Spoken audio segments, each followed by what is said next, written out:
Hey guys, this is Brian from thetruthaboutwatches.com. Here with you today reviewing the Seiko Sawtooth SHC061P1.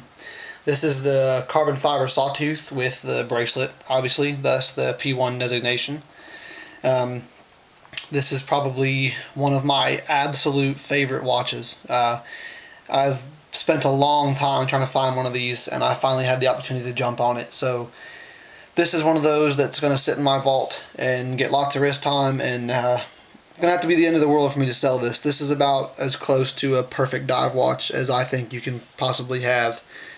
Really, the only things this is missing for me, for it to be absolutely perfect, 10 out of 10, would be luminous marks all across the bezel, like for the entire bezel to light up, and an optional automatic. This watch only comes with the Seiko quartz, which isn't necessarily a problem. It's a very accurate movement. I just would like to have this particular model, this watch, in automatic. One thing real quick, this is a very thin watch, as you can see here. It wears so well. It just sits on top of your wrist perfectly. An all-day watch, all-night watch, no problem. The bracelet is one of Seiko's cooler designs, I think. It's got a nice brushed and polished alternating finish there. Very, very cool. It does have Seiko's dive extension, which is right here. And if you see, you can fold this up and link it back underneath of the bracelet, which is always pretty difficult for me to do, but so I can get it done here. And once you click that back into the watch, which of course I can't do on this video because that would be way too easy. Once you get it hooked back in there, you link it in, and then you flatten the dive extension back out. Well, it's not going to work now, evidently. We'll try one more time. You link the dive extension up, you fold it up, you wrap the clasp over, there we go, and then fold the extension in. Same way to get it out, you just unfold it and then pop it out. Pretty cool. It's got Seiko's standard stainless steel screw down case back. This is a 200 meter watch. You can see at the bottom there it says Divers 200. Probably not going to come up very well. So that's a 4 o'clock crown. It's a screw down crown, and it's a quick set date and quick set day. One of the really cool features of most Seiko dive watches is the day and date. Of course, it has the typical diver marks, the round and the squares. Typical Seiko hands. The one cool thing is there's a luminous dot on the back of the second hand, which you'll see here in just a second. And the tip of the second hand is red, which is probably not going to come through, but it just looks really cool. It matches the diver's inscription. I'm not really sure if you can see on this review or not. Surely you can see in my pictures on the written review. The dial is actually multi-leveled. The outer ring with the markers on it is sits about, I don't know, maybe 2 or 3 sheets of paper's width height off of the carbon fiber dial backing. It's a really cool multi-leveled look. It does have the typical Seiko clasp, which is signed. It's, you know, if you've seen one, you've kind of seen all of them. But of course, there's the dive extension hider. Real quick too, the lugs, as you can see here, these screws have nothing to do with them really. They're just standard lugs. There's the hole for the lug pins, and you can see right there the solid end links. This watch does also come in a rubber model, the same rubber model that's on the SNDA P15 chrono that I reviewed.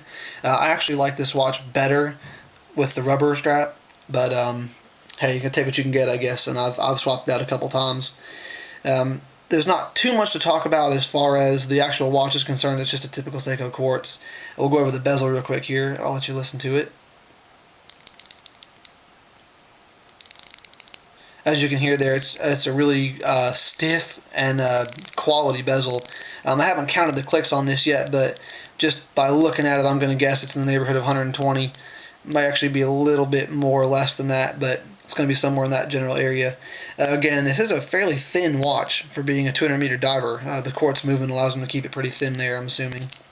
And of course, you can see here the Sawtooth bezel where this watch gets its name from. It's got these little circular saw blade teeth on the bezel. Again, this is just almost a perfect watch for me. I love them. I have 3 separate versions. I have this one, a blue one, and an orange one. And they just released, or I don't know if they just released or not, but I just saw that they have a couple of these. A new blue one that, in place of this carbon fiber backing, they have like an Omega Seamaster blue wave pattern backing. So I'm going to try to pick one of those up also. The crown does operate smoothly. The hands spin around perfectly smooth. Again, these screws don't really have any function as far as I can tell. Of course, there's the crown guard, just like the tuna cans. Just an overall awesome watch from Seiko. So I'm going to hit the lume real quick. Now I will say, out of all my Seiko watches, this is by far the brightest and by far stays lit for the longest. 5 minutes here, and this watch will stay lit for 8 hours or better. They're just awesome. I'm not sure if they've applied the lume thicker or if it's just a different lume compound. I'm not sure, but it's just amazing, and it stays lit forever. Even the little lume dot on the top of the bezel here is lit for at least 4 to 6 hours, which is pretty ridiculous. So let me kill the lights real quick. And it's going to wipe the camera out for a second when it lights up. This is by far the brightest watch, the brightest Seiko watch that I have. The color of this lume, which I'm not sure how well it's going to come through on the video camera, but it looks almost exactly the same color as like a Rolex Submariner. It's got that same subdued green color, just like you'd find on a Submariner, and I'll try to get a picture up on the written review with a Submariner beside this, but that's almost exactly what it looks like. And let me bring the lights back up real quick. And you'll be able to see that the lume is still going to be lit, I mean almost to complete readability there. And the light's shining directly on the watch. I know you can't tell from the video, but there's a light shining almost directly on it, and the lume's still lit up. So, like I said, this is a really, again, you'll never be disappointed by buying a Seiko if you're a lume connoisseur like me. You just can't beat it. One thing you might know from watching my reviews is I'm a stickler for the second hands on quartz models, and this one's pretty good. There's a couple markers across the dial where it's not perfect, but it's really not noticeable unless you get up close on the watch. You don't really need like a loop to see it, but you have to get pretty close in on it to notice that it's off at all. This is one of the better Seiko models in my opinion, and I really feel like if they would ever to offer this in automatic, it would probably be one of the best selling watches that they have. I mean, I've personally bought 3, going to be 4 soon, so I would buy 4 more if they were automatics. I would just love to see that. But as it is, great watch. I have no issues with it whatsoever. There's really nothing I can complain about.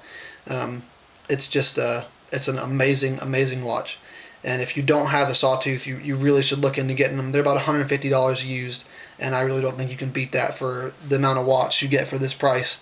They're just great. So I guess that's it for today, and I will see you guys next time.